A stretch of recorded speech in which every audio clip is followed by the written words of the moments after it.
So Francis, I'd love to hear a little bit more when you've got, let's say for the most common example, outsourced AR with internal everything else.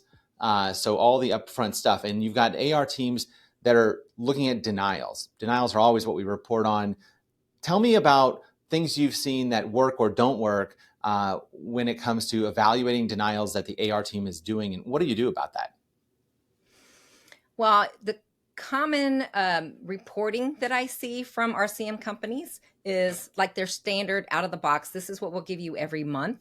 And this is your stats, your collection rate, days in AR. So those are kind of the seen it every month. It's not driving change. It is giving you kind of benchmarks.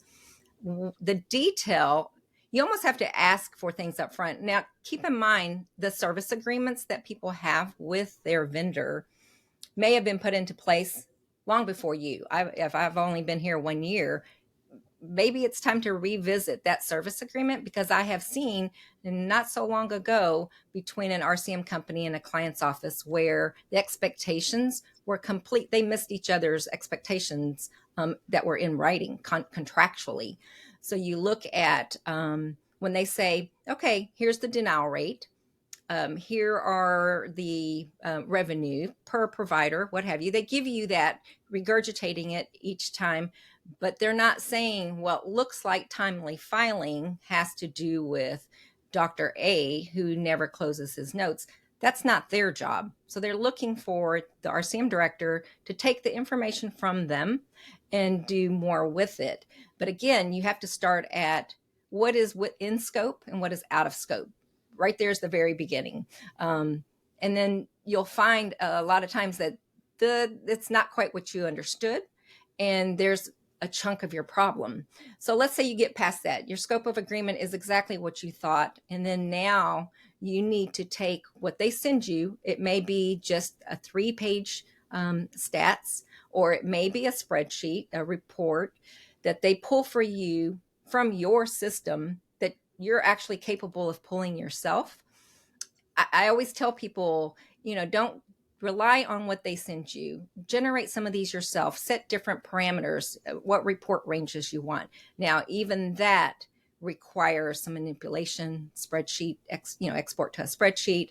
But it's really on you as the RCM director to take what is available to you from them, from within, and decide, how is this going to get me to decrease our timely filing denials, decrease our medical necessity denials, or no prior auth. So that's the communication piece that John is referring to. Is you can't be the voice for everyone. You want to include them, make it an all-inclusive discussion. If all you do is get a report from the RCM vendor and then your month just rolls on, you haven't done anything to improve or lessen a particular denial rate, right? You almost have to tackle, eat the elephant one piece at a time. But you have to know where to start. What's the priority? Where are you losing the most money? You can't fix it all at once. So you do need to find a way to get the communication from the front line. We'll use the front line. If you say to, your 4 receptionists at location A and 3 at location B, hopefully you have a front office manager. If you don't, you need to find out from those 7 people, where's the struggle? Why are eligibility checks an issue for you? Because our timely filing or our patient not covered, lapse in coverage, are going through the roof. So you want to include those people. The meetings do need to be frequent. The communication needs to happen, in different departments on a regular basis. And it really isn't about the RCM manager that's been assigned to your account. That's another thing. I've seen a turnover in those positions.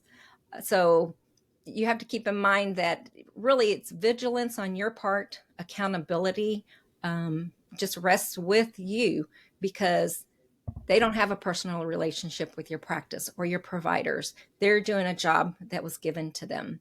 and they can only do as well as they're given.